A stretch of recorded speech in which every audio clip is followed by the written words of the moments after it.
वालेकुम dear students and all viewers, I hope you are all fine. तो जो हमारा कल नेक्स्ट मॉक टेस्ट हुआ था, ठीक है, आज हम जो है उसके मैथ पोर्शंस के क्वेश्चंस को डिस्कस करेंगे। ठीक है, जिन जिनको भी जो भी प्रॉब्लम्स थी इन क्वेश्चंस में, ठीक है, जिनको भी जो सवाल समझ नहीं आ रहा था, ठीक है, वो ये पूरी वीडियो को वॉच करें। इंशाल्लाह आपके जो है क्वेश्चन से रिलेटेड कॉन्सेप्ट क्लियर हो जाएंगे। ठीक है, इसमें मैंने है ना कुछ वर्ड प्रॉब्लम्स के क्वेश्चन रखे थे और कुछ लॉजिकल क्वेश्चंस दिए थे, ठीक है, बेसिक अलजबरा वाले। तो अगर आपको जो भी सवाल समझ नहीं आता तो आप ये पूरी वीडियो को वॉच करें, इंशाल्लाह आपका उस क्वेश्चन से रिलेटेड कॉन्सेप्ट क्लियर हो जाएगा। ठीक है, तो अगर आप मेरे यूट्यूब चैनल पे न्यू आए हैं तो काइंडली मेरे चैनल को सब्सक्राइब करें और बेल आइकन पे क्लिक करें ताकि आने वाली हर वीडियो आपको मिल सके। तो देखें स्टूडेंट्स, पहला क्वेश्चन हमारे को क्या दे रहा है, वो कह रहा है what is the sum of the 6 number, ठीक है, हुज एवरेज इज 16। ठीक है, देखो मैंने आपको पहला लेक्चर कराया था एवरेज के ऊपर, ठीक है, जिसमें मैंने आपको ये क्वेश्चंस कराए थे, मैंने एवरेज का पूरा कॉन्सेप्ट आपको समझाया था। ठीक है, देखो आपको यहाँ पे कहना क्या चाह रहा है, वो कह रहा है कि आपने सम ऑफ नंबर्स मालूम करना है, व्हाट इज द सम। ठीक है, आपने सम मालूम करना है किसका, नंबर्स का, और नंबर्स आपको गिवन है। ठीक है, आपको टोटल नंबर दे रहा है यानी कि 6 और आपको एवरेज दे रहा है और नंबर्स मालूम करना है। वो नंबर्स हमें मालूम नहीं है तो वही आपने मालूम करना है।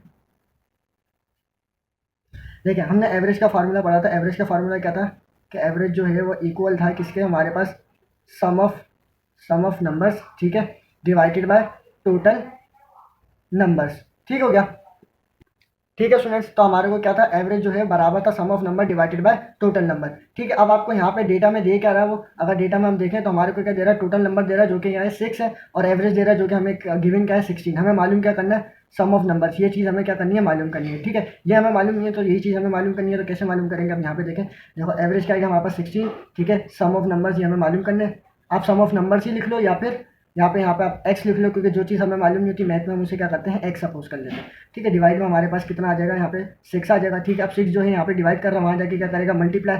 तो आप वहाँ जाके इसे मल्टीप्लाई कर दे तो क्या आ जाएगा, सम ऑफ नंबर्स, ठीक है, सम ऑफ नंबर्स 6 मल्टीप्लाई बाय 16। ठीक है, जब इसको इससे मैंने मल्टीप्लाई कराएगा तो कितना आ जाएगा हमारे पास 96। तो इसमें बी जो है ऑप्शन कौन सा था, 96, सी ऑप्शन इज राइट। ठीक है, देखिए सेकंड क्वेश्चन देखें, वो क्या कह रहा है, what is the 7 + 6 divided by 2। ठीक है, अब काफ़ी बच्चों ने पता है क्या करा, 7 + 6 लिखा डिवाइडेड बाय 2, इस तरीके से लिखा और क्या कर दिया, इसका सम करा तो कितना हो जाएगा 13 डिवाइडेड बाय 2 और उन्होंने बी पे क्लिक जो है टिक कर दिया। तो ये कि गलत ऑप्शन था। ठीक है, अब ये था कैसे, आपको ये जो है क्वेश्चन जो सॉल्व करना था, ये करना था according to BODMAS rule. ठीक है, जो मैंने आपको पढ़ा चुका हूँ मैं, बी मास रूल का लेक्चर नंबर 5-6 था। ठीक है, उसकी लिंक भी मैं आपको आई बटन में दे दूंगा, आप वो वीडियो भी वॉच कर लीजिएगा। ठीक है, अब देखो ये क्वेश्चन किस तरीके से था, इस क्वेश्चन का जो है तरतीब वो थी यूँ। ठीक है, लाइन दे रहा हूँ मैं, 7 + 6 डिवाइडेड बाय 2, इस तरीके से था। तो डी मास रूल के मुताबिक पहले हम क्या करते हैं, डिवाइड करते हैं। तो 2 1 2 2 3 6, तो कितना बन गया 7 + 3, तो 7 + 3 बराबर हो गया हमारे पास 10 के। तो ये ऑप्शन इज राइट। ठीक है, जिन्होंने ऐसे किया था तो गलत था। ठीक है, आगे और क्वेश्चन को डिस्कस करते हैं। देखें तीसरा क्वेश्चन हमारे को क्या दे रहा है, वो कह रहा है 2 डिवाइडेड बाय 5। ठीक है, ये 2 है, 2 डिवाइडेड बाय 5, फिर डिवाइड दे रहा है बीच में हमारे को ऑपरेशन, फिर 2 डिवाइडेड बाय 5, फिर डिवाइड, फिर 2 डिवाइडेड बाय 5, फिर डिवाइड, फिर 2 डिवाइडेड बाय 5। ठीक है, ये जो क्वेश्चन दे रहा है हमारे को कौन सा दे रहा है, फ्रैक्शन का जो है क्वेश्चन दे रहा है। ठीक है, मैंने फ्रैक्शंस के ऊपर भी एक लेक्चर अपलोड किया है, लेक्चर नंबर 7, वो मैंने कल ही अपलोड किया था। तो जो है आप जो है वो आई बटन में दे दूंगा, उसकी लिंक आप वो वॉच कर लीजिएगा। ठीक है, अब देखो फ्रैक्शन में, अब यहाँ पे जब डिवाइड देता तो मैंने आपको क्या बताया था कि जब बीच में दो फ्रैक्शंस के दरमियान में हमारे पास डिवाइड का ऑपरेशन आए तो हम क्या करते हैं, इधर वाली वैल्यू का रेसिप्रोकल कर देते हैं। ठीक है, अब ये वाली तो सेम रहेगी, मैंने कर दिया 2 डिवाइडेड बाय 5, ये सेम रहा। ठीक है, इधर क्या था, डिवाइड था, डिवाइड के बाद ये वाली इसकी वैल्यू को क्या कर दूंगा, रेसिप्रोकल। तो बीच में कौन सी साइन आती है, मल्टीप्लाई की, तो 5 डिवाइडेड बाय 2। ठीक है, इसका भी रेसिप्रोकल करूंगा तो यहाँ पे भी क्या आ जाएगा, 5 divided by 2 multiply by 5 divided by 2। ठीक है, तो अब क्या करेंगे, अब जो सेम वैल्यू है वो काट देंगे, 5 से 5 कैंसिल हो गया, 2 से 2 कैंसिल हो गया। ठीक है, हमारे पास क्या बची, ये 2 टर्म बची। तो यानी कि अब जो ये 2 टर्म बची ना, अब दोनों आपस में क्या कर रही है, मल्टीप्लाई। मल्टीप्लाई में हम क्या करते हैं, जब दो फ्रैक्शंस आपस में मल्टीप्लाई कर रहे हो तो सेम मल्टीप्लाई कर देते हैं। यानी कि 5 5 से मल्टीप्लाई करेगा, 2 2 से मल्टीप्लाई करेगा, 5 5 25 डिवाइडेड बाई 2। ठीक है, तो इसका राइट ऑप्शन था हमारे पास, सॉरी 2 2 4 होगा तो यहाँ पे 4 आ गया, तो राइट ऑप्शन था हमारे पास ए। ठीक है, अब जो है चौथा क्वेश्चन देखें आप। ठीक है, ये जो है बहुत ही लॉजिकल क्वेश्चन था। ठीक है, काफ़ी बच्चों ने इस पर ये गलतियाँ करी हैं। ठीक है, काफ़ी बच्चों ने इसमें मिस्टेक करी। आपका जो जहाँ तक जवाब आ रहा होगा ना स्टूडेंट्स का, वो इस तरीके से आ रहा होगा कि रेडिकल 5 डिवाइडेड बाय हमारे पास आ रहा होगा यहाँ पे 5। ठीक है, इस तरीके से काफ़ी बच्चों का जवाब आया होगा। ठीक है, जो कि यहाँ तक भी सही था, लेकिन आपसे पूछा ये गया था कि ये जो है क्वेश्चन इसके इक्वल है।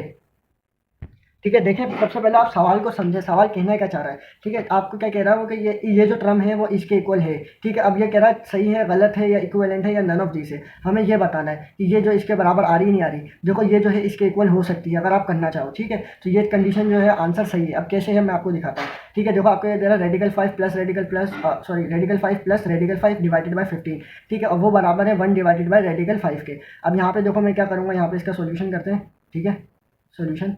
अब देखो यहाँ पे क्या करा हमने, ये 3 दफ़ा रेडिकल 5 है ना। अब इसके साथ कुछ नहीं है तो यहाँ पे क्या होगा, इसका कॉफिशिएंट 1 होगा, इसका भी क्या होगा 1 होगा, इसका भी क्या होगा 1 होगा। यानी कि radical 5 plus radical 5 plus radical 5 तो कितना हो जाएगा 3 रेडिकल 5 हो जाएगा हमारे पास, डिवाइडेड बाय 15 हमारे पास क्या रहेगा, सेम रहेगा।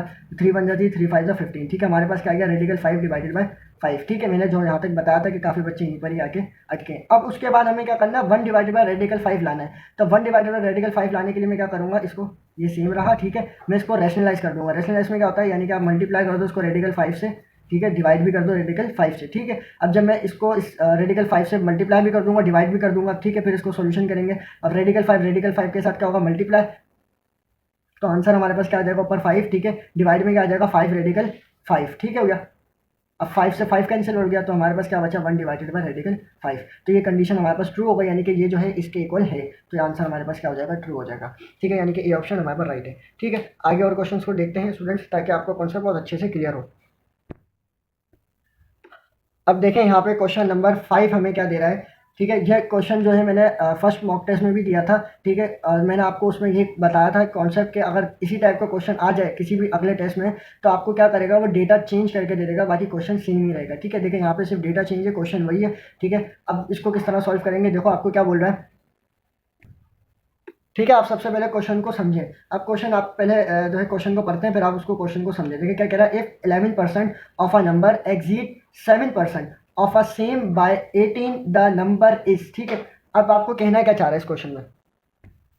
ठीक है, अब देखिए क्वेश्चन आपको कहना क्या चाह रहा है, वो कह रहा है कि इफ 11%। ठीक है, हमने क्या करना है 11%। देखो 11% किसके इक्वल होता है, हम यहाँ पे 11% लिख लो। ठीक है, उसने हमें क्या बोला था 11% ऑफ अ नंबर। ठीक है, 11% जो है उसका ऑफ अ नंबर, यानी 11% का हमें कोई नंबर दे नहीं रहा, यानी कि ठीक है ऑफ अ नंबर बोल रहा है, यानी कि कोई नंबर उसके साथ क्या कर रहा है, मल्टीप्लाई कर रहा है। वो नंबर हमें मालूम नहीं है तो हम क्या कर देंगे एक्स। ठीक हो गया। आगे बोला exceed 7% of a sum of the sum by 18। ठीक है, एक्सीड कर रहा है 7% के साथ कोई नंबर। ठीक है, वही सेम नंबर जो है वो क्या बना रहा है हमारे पास 18 बना रहा है, यानी कि माइनस क्या हो रहा है। ठीक है, एक्सीड का मतलब होता है माइनस, और क्या हो गया 7%।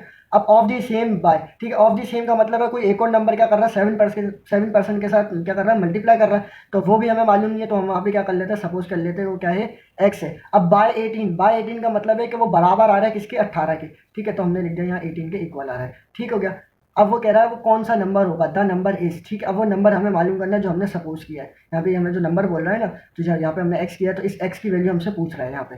ठीक है, एक्स की वैल्यू हमसे मालूम कर रहा है, ये सवाल ये कहना चाह रहा है। ठीक है, अब क्या करो, सबसे पहले आप 11% को है ना आप कन्वर्ट कर दो, क्योंकि देखो 11% किसके इक्वल होता है, सॉरी 11% है ना, परसेंट के जो है साइन हटाऊंगा तो क्या आ जाता है 100 डिवाइड में आ जाता है। तो 11 डिवाइडेड बाई 100 किसके इक्वल हो जाएगा हमारे पास 0.11 के। ठीक है, 0.11 एक्स। ठीक है, 7% को आप खत्म कर दो, कितना आ जाएगा 0.07 एक्स। ठीक है, ये बराबर आ जाएगा किसके 18 के। अब 0.11 एक्स को माइनस कर दो किसमें से 0.07 एक्स में से। ठीक है, जब मैंने इस वैल्यू को इस वैल्यू से माइनस किया तो मेरे पास कितना आ गया 0.04 एक्स बराबर आ गया किसके 18 के। ठीक है, अब ये 0.04 एक्स के साथ क्या कर रहा है मल्टीप्लाई, वहाँ जाके क्या करेगा डिवाइड। ठीक है, तो एक्स बराबर आ गया 18 डिवाइडेड बाई 0.04। ठीक है, अब जब मैंने इसको इससे डिवाइड किया तो हमारे पास आंसर क्या आ जाएगा, यहाँ पे हमारे पास आ जाएगा 4 जो है 450। ठीक है, अगर आपको समझ नहीं आया तो कैसे हुआ। ठीक है, अब देखो क्या करो, आप यहाँ से पॉइंट की जैसी निशानी यहाँ पर हटाते हो तो हमारे पास क्या आ जाता है, यहाँ पे जैसे हम पॉइंट हटाते हैं तो हमारे पास डिवाइड में क्या आ जाता है 100 आ जाता है। ठीक है, अब यहाँ पे डिवाइड में क्या आ जाएगा, जैसे इस तरीके से 18 डिवाइडेड बाय हमारे पास 0.04 आ गया। ठीक है, यहाँ पे डिवाइड में हमारे पास क्या आ जाएगा, यहाँ पे 100 आ जाएगा। ठीक है, 100 जो है यहाँ पे डिवाइड कर रहा हूँ, ऊपर आके से क्या करेगा मल्टीप्लाई, तो 1800 को डिवाइड कर दो 4 से। ठीक है, 1800 डिवाइडेड बाय 4, अब इसको इससे डिवाइड करोगे तो हमारे पास कितना बन जाएगा 450 बन जाएगा। ठीक है, और ये एक बात याद रखिएगा कि जो है एग्जाम में कैलकुलेटर अलाउ नहीं होता, आपको इसी मेथड से करना होता है। मैंने आपको ये तभी इस तरह करके समझाया कि आप जैसे पॉइंट को हटाओगे, डेसिमल पॉइंट को आपने हटाया तो डिवाइड में क्या आ जाता है 100 आ जाता है। क्यों आ जाता है, देखो आपके पास पॉइंट के बाद कितनी वैल्यूज थी, 2 थी तो 100 आ गया। अगर एक होता यानी कि 4 ही होता खाली तो हमारे पास क्या आ जाता, डिवाइड में 10 आ जाता। फिर उस 10 को आप ऊपर वाली वैल्यू के साथ करते हैं मल्टीप्लाई, फिर उसको उससे डिवाइड कर देते। यहाँ पर हमारे पास खाली 4 आएगा। ठीक है, उम्मीद है कि आपको ये क्वेश्चन समझ में आया होगा। देखें हमारे पास क्वेश्चन नंबर 6 देखें क्या कह रहा है, वो कह रहा है if 3 divided by x plus का 3 divided by y equal to 6, ठीक है, यानी कि ये टर्म जो है 6 के इक्वल है, देन फिर 2 डिवाइडेड बाय एक्स प्लस का 2 डिवाइडेड बाय वाई किसके इक्वल होगा, ठीक है। ये देखो आपको जो जो क्वेश्चन दे रहा है ये एलसीएम वाला दे रहा है, ठीक है। अब देखो इस क्वेश्चन का सोल्यूशन क्या होगा, इस क्वेश्चन का सोल्यूशन देखें आप लोग। अब मैं सबसे पहले क्या करूँगा, जो है इस टर्म का एलसीएम लेता हूँ, ठीक है, इस टर्म का मैं एलसीएम लूँगा, यहाँ से मैं वैल्यू निकालूंगा एक्स और वाई की, ठीक है। अब देखो मैंने इसका एलसीएम लिया, अब यहाँ पे एलसीएम क्या होगा कि वाई जो है इसके साथ मल्टीप्लाई करेगा, एक्स जो है इस 3 के साथ मल्टीप्लाई करेगा और एक्स वाई जो है आपस में मल्टीप्लाई करेंगे, ठीक है। ये मैंने आपके फ्रैक्शंस के लेक्चर में मैंने आपको समझाया था, ठीक है। अब आप इसी तरीके से मल्टीप्लाई करो, देखो 3 को वाई से किया तो 3y प्लस का 3 को एक्स से किया, 3x डिवाइडेड बाय हमारे पास एक्स वाई हो जाएगा आपस में, ठीक है, और ये बराबर आ गया 6 के। अब यहाँ से देखो मैंने क्या चीज़ देख रहा हूँ कि यहाँ से मेरे पास 3 कॉमन आ रहा है, ऊपर से मैंने 3 को क्या कर लेता हूँ कॉमन ले लेता हूँ, 3 को कॉमन लिया तो x प्लस वाई, ठीक है, y प्लस एक्स लिखेंगे, x प्लस वाई बात एक ही है, ठीक है, और डिवाइडेड बाय हमारे पास एक्स वाई आ गया, ठीक है, इक्वल टू 6 आ गया। अब ये जो 3 जो है यहाँ पे क्या कर रहा है, इसके साथ मल्टीप्लाई कर रहा है, वहाँ जाके करेगा डिवाइड, तो मैं डायरेक्ट मल्टीप्लीकेशन कर दूँ, 3 1 3 3 2 6, तो हमारे पास x plus y divided by x y की वैल्यू मेरे पास कितनी आ गई, 2 आ गई यहाँ पे, ठीक है। मुझे इसकी वैल्यू मिल गई, अब इसकी वैल्यू को मैं क्या करूँगा, इस वाले में पुट करूँगा। अब इसमें कैसे पुट करूँगा, इसको भी पहले रैशनलाइज करूँगा, ये जो y जो है 2 के साथ मल्टीप्लाई होगा ये इसके साथ, और ये दोनों आपस में मल्टीप्लाई होंगे, ठीक है। तो फिर उसके बाद इसकी वैल्यू मैं इसमें पुट करूँगा तो मेरे पास इजीली आंसर आ जाएगा, ठीक है। देखो कैसे, 2y प्लस का 2x डिवाइडेड बाय मेरे पास क्या हो जाएगा xy, ठीक है। जो सीधा सीधा मैंने एलसीएम लिया जो कि बराबर हमें पता नहीं है किसके, ठीक है। यहाँ से मेरे पास क्या आ रहा है, 2 कॉमन आ रहा है, तो ऊपर क्या बचा x plus y divided by x y, ठीक है, और ये बराबर क्वेश्चन मार्क ले लो या कुछ भी ले लो, ठीक है, क्वेश्चन मार्क आएगा, हमें पता नहीं है ना। तो अब देखो, अब यहाँ पे मुझे इसकी वैल्यू गिवन है, x plus y divided by x y की वैल्यू मेरे पास कितनी है, 2 है, ठीक है। अब मैं इसकी जगह यहाँ पे क्या करूँगा, 2 पुट कर दूंगा, यानी कि 2 ब्रैकेट में मेरे पास 2 आ जाएगा, ठीक है। तो 2 2 ज़ा 4, तो यहाँ पे मेरे पास इसका आंसर क्या आ गया, ये पूरी टर्म जो है बराबर आ रहा है किसके, 4 के, तो मेरे पास सी ऑप्शन इज राइट, ठीक है। आगे और क्वेश्चन को देखते हैं। अब देखिए क्वेश्चन नंबर 7 हमें क्या दे रहा है, ठीक है। ये क्वेश्चन देखें, समझो बहुत ही अच्छा क्वेश्चन है ये। देखो काफ़ी बच्चों ने बोला कि इतना लंबा क्वेश्चन एग्जाम में आता ही नहीं है, आपने बहुत जो है बहुत बड़ा क्वेश्चन दिया है ये। अब देखो ये क्वेश्चन जो है लॉजिकल था, ठीक है, ये लॉजिक जो है इसमें concept trick bye trick solve हो रहा था ये, ठीक है। काफ़ी बच्चों को इसकी ट्रिक मालूम नहीं थी, तभी बच्चों ने बोला कि ये बहुत लंबा क्वेश्चन आपने दिया है। देखो पहले इसको जो है सिंप्लीफिकेशन यानी कि जैसे जो हम सॉल्व करते हैं वैसे समझते हैं, फिर उसके बाद बाई ट्रिक से मैं आपको समझाता हूँ। देखो देखो पहले क्या कह रहा है आपको, 1 का क्यूब, 2 का क्यूब, 3 का क्यूब और सो ऑन कहाँ तक जा रहा है, 10 का क्यूब, ठीक है। इसका सम हमें करना है। अब आप क्या कर दो, आपने क्या करा होगा, 1 का क्यूब निकाला होगा, प्लस फिर 2 का क्यूब निकाला होगा 8, फिर उसने आपने क्या करा होगा 3 का क्यूब निकाला होगा, कितना होगा 27, फिर इस तरह 4 का क्यूब, इस तरह जाते जाते सो ऑन आपने क्या करा होगा 100 का क्यूब निकाला होगा, ठीक है। इसी तरह आप लोगों ने सॉल्व किया होगा, ठीक है। अब इसका आसान ट्रिक क्या थी, देखो इसका ट्रिक का फार्मूला देखो, ट्रिक थी, अब इसका फार्मूला मैं बताता हूँ। इसका फार्मूला क्या था आपके पास, देखो n प्लस 1, ठीक है, डिवाइडेड बाई 2, ठीक है, होल का स्क्वायर, ठीक है। n आपके पास क्या है, जो जहाँ तक सीरीज जा रही है, n आपके पास ये जो नंबर है 10, ठीक है, जहाँ तक टर्म जा रही है n टर्म तक, जैसे मैं कह रहा हूँ 1 plus 2 plus 3 plus plus so on n तक जा रही है, यानी कि n आपको लास्ट नंबर गिवन होगा, ठीक है। n आपको अभी यहाँ पे क्या दे रहा है, वो 10 दे रहा है, तो इसमें वैल्यू को पुट कर दो। आपने क्या करा, 10 पुट करा, ठीक है, 10 प्लस 1 पुट करा, ठीक है, उसके बाद डिवाइडेड बाय आपके पास क्या आ जाएगा, 2 आ जाएगा, और होल का स्क्वायर, 2 1 जा 2, 2 5 जा 10, ठीक है। यहाँ कितना हो जाएगा, 10 प्लस 1 कितना हो जाएगा, यहाँ पे हमारे पास जो है 11, ठीक है, 5 जो है 11 को मल्टीप्लाई करेगा तो कितना आ जाएगा मेरे पास 55 का स्क्वायर। इसी तरीके से आएगा, देखो मैंने बेसिक सिंपल करा है यहाँ पे, 10 प्लस 1 कर दिया, ठीक है, उसको फिर मल्टीप्लाई कर दिया किससे, 5 से, तो कितना आ गया 55। अब 55 का स्क्वायर हमारे पास किसके बराबर आ रहा है, 3025 के, ठीक है। ठीक है स्टूडेंट्स, तो आपको मैं उम्मीद करता हूँ ये वाला क्वेश्चन समझने में कोई मुश्किल पेश नहीं आई होगी, आपको ये क्वेश्चन समझ में आ गया होगा, ठीक है। ये बाय ट्रिक बस ये फार्मूला था, ये फार्मूले का यूज़ करना है अगर क्यूब वाला क्वेश्चन हो, ठीक है, स्क्वायर नहीं क्यूब वाला, जहाँ पे भी क्यूब हो ना, इस तरह का क्वेश्चन, इस तरह की सीरीज गिवन है उसमें क्यूब आपको बोल रहा हो, तो ये वाला फार्मूला आप यहाँ पे लगाइएगा तो ये क्वेश्चन इजीली सॉल्व हो जाएगा, ठीक है। अब देखें 8वां क्वेश्चन हमें क्या दे रहा है, क्वेश्चन नंबर 8, वो कह रहा है इफ रेडिकल 2x माइनस का 3, ठीक है, रेडिकल के अंदर हमें क्या दे रहा है 2x माइनस 3 प्लस का 10 जो है इक्वल टू 11, ठीक है, तो then the value of x will be, ठीक है। आपसे क्या कर रहा है यहाँ पे x की वैल्यू मालूम करने का बोल रहा है, और ऑप्शन आपको दे रहा है यहाँ पे, ठीक है। अब देखो ये दो तरीकों से हो सकता है, एक तो है बैक सॉल्विंग मेथड, ठीक है, जो कि इंटी टेस्ट में यूज़ होता है। वो क्या होता है कि आप आंसर को सवाल में पुट करके आंसर निकाल लो, ठीक है, एक तो ये तरीका होता है, या तो फिर आप उसकी पूरी सिंप्लीफिकेशन करो, ठीक है। मैं आपको दोनों मेथड समझाऊंगा, बाय ट्रिक भी और सिंप्लीफिकेशन भी, ठीक है। पहले डायरेक्ट सॉल्यूशन करते हैं जो सिंप्लीफिकेशन वाला मेथड होता है, ठीक है, जिस जिस जिस जिस क्वेश्चन में आगे ट्रिक भी आती जाएगी मैं ट्रिक भी समझाता जाऊंगा। देखो मैंने पहले इसमें आपको सिंप्लीफिकेशन समझाई कि आपने क्या करना है, पहले 1 का स्क्वायर लेना है प्लस फिर 2 का फिर 3 का फिर 4 का क्यूब लेना है फिर 5 का क्यूब फिर उसका 6 का क्यूब सो ऑन 10 का क्यूब आप लोगे फिर उसका सम कर दो फिर आपके पास जो है आंसर आ जाएगा। यहाँ पे ए ऑप्शन था, ठीक है। फिर उसके बाद हमने फार्मूला लगा के मैंने आपको समझा दिया। अब इसमें भी देखो पहले सिंप्लीफिकेशन समझते हैं। देखो क्या है आपके पास 10 यहाँ प्लस का है, वहाँ जाएगा किस में हो जाएगा माइनस का, तो रेडिकल 2x माइनस का 3, ठीक है। ये 10 जो है वहाँ पे चलेगा, कितना हो जाएगा 11 माइनस का 10, ठीक है। अब यहाँ पे आप क्या करोगे, यहाँ पे इसमें से इसको माइनस कर दो और स्क्वायरिंग ऑन बोथ साइड कर दो, ठीक है। मैं यहाँ पे कर देता हूँ स्क्वायरिंग ऑन बोथ साइड, ठीक है, स्क्वायरिंग ऑन बोथ साइड, ठीक है। यहाँ पे क्या हो जाएगा रेडिकल 2x माइनस का 3 का होल स्क्वायर, ठीक है। यहाँ 11 में से जो है 10 जाएंगे, कितना बचेगा 1, तो यहाँ पे हो गया 1 का स्क्वायर, ठीक है। ये जो है ना इसके साथ कैंसिल हो गया, 2 के साथ रेडिकल कैंसिल हुआ तो कितना बचेगा 2x माइनस का 3 इक्वल टू 1, ठीक है। 3 जो है यहाँ माइनस का उधर जाके किसमें हो जाएगा प्लस का, तो 2x, ठीक है। यहाँ पे क्या हो गया 1 प्लस 3, ठीक है। तो कितना हो गया 2x इक्वल टू 4, ठीक है। अब यहाँ पे देखो जो है ये मल्टीप्लाई कर रहा है, वहाँ जाके क्या करेगा डिवाइड में डायरेक्ट स्टेप कर देता हूँ, 2 1 2 2 2 4, तो x की वैल्यू मुझे कितनी मिल गई यहाँ पे 2, तो मेरा राइट ऑप्शन कौन सा है 2 है, यानी कि मेरा राइट आंसर क्या है 2 है। अब देखो अब मेरे को पता लग गया राइट आंसर 2 है। अब बाय ट्रिक इसको समझते हैं ताकि आपको आसान से कॉन्सेप्ट आपका अच्छे से क्लियर हो जाए। अब देखो ट्रिक में क्या है, अब आंसर को आप सवाल में पुट करो कैसे। अब देखो मैं यहाँ पे 2 आया ना, मैं 2 को पुट करता हूँ x की जगह पे, रेडिकल 2, ठीक है। x की जगह पे क्या आ गया 2 माइनस का 3 सेम रहा प्लस का 10, ठीक है, इक्वल टू 11। अब देखें इसमें होगा क्या, अब हमने x की वैल्यू को इसके अंदर पुट कर दिया ना, अब हम इस वाली साइड को जब हल करेंगे ना वो ये ऑटोमेटिकली वो इसके बराबर आएगी। अगर इसके इक्वल आ जाती है तो हमारे पास आंसर क्या होगा सेम होगा। अब कैसे होगा देखो 2 2 का क्या हो जाएगा 4, 4 में से 1, 4 में से 3 का तो कितना बचेगा 1, तो रेडिकल 1 प्लस का 10, ठीक हो गया, इक्वल टू 11 रहा हमारे पास। अब रेडिकल 1 निकाला कितना आएगा 1, 10 सेम रहा और हमारे पास इक्वल टू 11 भी सेम रहा, तो 10 प्लस 1 कितना हो जाएगा मेरे पास 11। तो ये दोनों देखो बराबर आ गए। मैंने आपको क्या बोला था दोनों इक्वल आ जाएंगे। इक्वल का मतलब भी क्या होता है, दोनों जो साइड हो दोनों चीज़ें हो क्या बराबर हो। अब 11 जो है 11 के क्या हो गया इक्वल हो गया, तो ये क्वेश्चन हमारे पास यानी कि इसका जो आंसर 2 था वो राइट ऑप्शन था, वो सही है, ठीक है। ये होता है बैक सॉल्विंग मेथड, इसे हम क्या बोलते हैं back solving method, back solving method. और ये जो है क्वाड्रेटिक इक्वेशंस में ज़्यादा यूज़ होता है। जब क्वाड्रेटिक इक्वेशन हमें गिवन हो ना तो उसमें हम आंसर से सवाल की तरफ जाते हैं, ठीक है स्टूडेंट्स। तो उम्मीद है कि आपको ये वाला क्वेश्चन भी समझ में आया होगा, ठीक है। अब देखें क्वेश्चन नंबर 9 हमारे को क्या दे रहा है स्टूडेंट्स, वो कह रहा है के, ठीक है, के ब्रैकेट में दे रहा है के माइनस 4 इक्वल टू 3 के, ठीक है। अब वो कह रहा है फाइंड द वैल्यू ऑफ के, हमें क्या करना है के की वैल्यू को मालूम करना है। अब देखो ये क्या होगा हमारे पास, ये भी सॉल्व होगा, ठीक है। इसको सॉल्व करते हैं, ठीक है। अब देखो के जो है इस पूरे ब्रैकेट के साथ क्या कर रहा है मल्टीप्लाई, यानी कि के साथ भी मल्टीप्लाई होगा, के 4 के साथ भी मल्टीप्लाई होगा, ठीक है। तो अब मैं के को पहले मल्टीप्लाई करता हूँ। देखो मैंने के को के से साथ किया तो क्या बनेगा के स्क्वायर, ठीक है। अब के को मैंने 4 से किया तो माइनस देखो सेम रहा हमारे पास, के 4 से क्या हो जाएगा 4, के इक्वल टू 3 हमारे पास सेम रहा, ठीक हो गया स्टूडेंट्स। अब देखें यहाँ पे क्या होगा, सॉरी ये माइनस का 3 है, ठीक है, माइनस का 3 होगा यहाँ पे।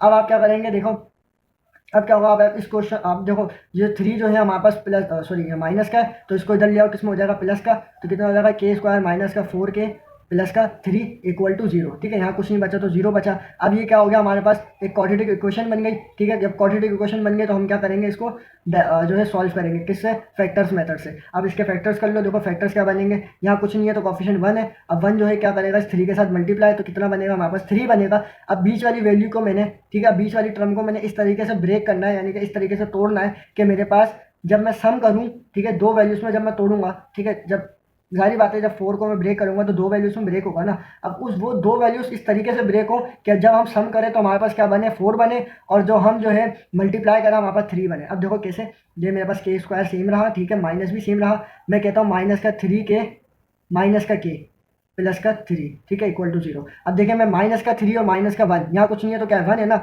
यानी कि माइनस का 3 और माइनस का 1 क्या बनेगा, माइनस का 4 ही बनेगा ना। ये बन गया मेरे पास माइनस का 4। अगर मैं 3 को 1 से मल्टीप्लाई करूँ, माइनस का 3 और माइनस का 1 जब आपस में मल्टीप्लाई करते हैं तो क्या बन जाएगा पॉजिटिव 3, जो कि मुझे चाहिए था वो भी मेरे पास बन गया। तो ये मेरे फैक्टर्स क्या है, सही है। अब देखो यहाँ से क्या कॉमन आ रहा है, मेरे पास के कॉमन आ रहा है, के कॉमन ले लिया तो क्या बचेगा के माइनस का 3, ठीक है। यहाँ पे मेरे पास 1 कॉमन आ रहा है तो क्या बचेगा हमारे पास के माइनस का 1, ठीक है, इक्वल टू 0। अब मेरे पास क्या होगा 2 ब्रैकेट, सॉरी ये 3 आएगा, ठीक है स्टूडेंट्स। अब देखो यहाँ पे देखो 2 ब्रैकेट सेम आ गए ना, के माइनस का 3 के माइनस का 3, तो क्या होगा ये एक ही दफ़ा लिखो जाएगा के माइनस का 3, ठीक है, और के माइनस का 1, ठीक है, ये भी मेरे पास क्या हो जाएगा सेम लिखो जाएगा, ये हो गया 0, ठीक है। अब ये भी टर्म क्या है 0 के बराबर है, ये टर्म भी क्या है 0 के बराबर है, दोनों को लिख लो यहाँ के माइनस का 3 इक्वल टू 0, ठीक है, के माइनस का 1 इक्वल टू 0, ठीक है स्टूडेंट्स। अब देखो यहाँ पे अब क्या हो गया के माइनस का 3 इक्वल टू 0, के माइनस का 1 इक्वल टू 0, ठीक है। अब ये माइनस का मैं उसको उधर ले जाऊंगा किसमें हो जाएगा प्लस का, तो एक के की वैल्यू मेरे पास क्या आ गई 3, ठीक है, और ये भी क्या माइनस का उधर जाएगा, किसमें हो जाएगा प्लस का, तो कितना होगा के माइनस और के इक्वल टू 1। ठीक है, मेरे पास के की कितनी आ गई, 2 वैल्यूज आ गई। आपको ऑप्शन में भी कितनी, 2 ही आंसर दे रहा था, एक -1 -3 3 -1 1 और जो है 3। ठीक है, और नन ऑफ दिस, तो इसमें ऑप्शन कौन सा मेरे पास, ए ऑप्शन और सी ऑप्शन राइट है। ठीक है, मैं उम्मीद करता हूँ कि आपको ये क्वेश्चन समझ में आया होगा। अगर किसी को नहीं समझ में आया कि ये तो क्वाड्रेटिक इक्वेशन वाला मेथड था, अगर आपको ये समझ नहीं आया ना, तो आप क्या करो, वही जो मैंने पहला वाला मेथड आपको समझाया ना बैक सॉल्विंग, आप यहाँ पे वो अप्लाई करके देख लो, आंसर आपके पास क्या होगा, सेम ही होगा। ठीक है, लास्ट क्वेश्चन देखें हमारे पास 10वां क्वेश्चन क्या दे रहा है, 10 क्वेश्चन। ठीक है, क्वेश्चन नंबर 10 में कह रहा है कि अब देखो ये क्वेश्चन नंबर जो 10 है ना, ये है वर्ड प्रॉब्लम वाला क्वेश्चन।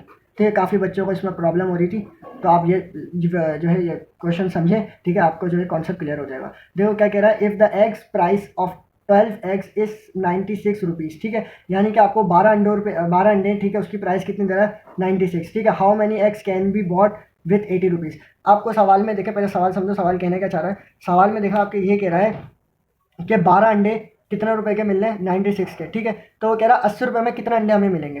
देखो अब आप क्या करोगे, देखो आप सवाल को आप जितना आसान बना सकते हो बनाओ। ठीक है, पहले आप देखो कितना बोल रहा है वो आपको सवाल में, 12x यानी कि 12x कितने के दे रहा है, 96 के।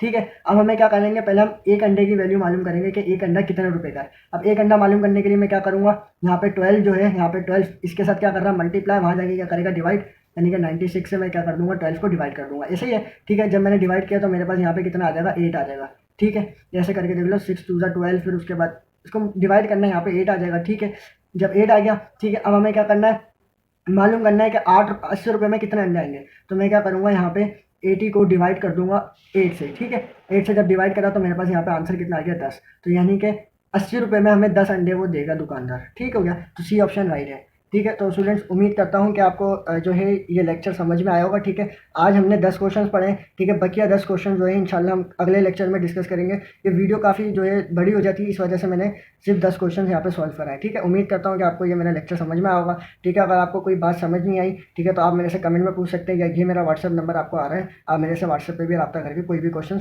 पूछ सकते हैं। ठीक है, अगर क्वेश्चन में मैंने कहीं गलती कर दी हो तो माजरत। ठीक है, ठीक है, अगर आपको मेरी वीडियो अच्छी लगी तो वीडियो को लाइक कर दें और अपने दोस्तों के साथ शेयर करें ताकि उनका भी भला हो। ठीक है, तो दुआ में याद रखिएगा। आज के लिए सिर्फ इतना। ठीक है, बाकी दुआ में याद रखिएगा। इंशाल्लाह अब मिलते हैं अगली वीडियो में। Thanks for watching.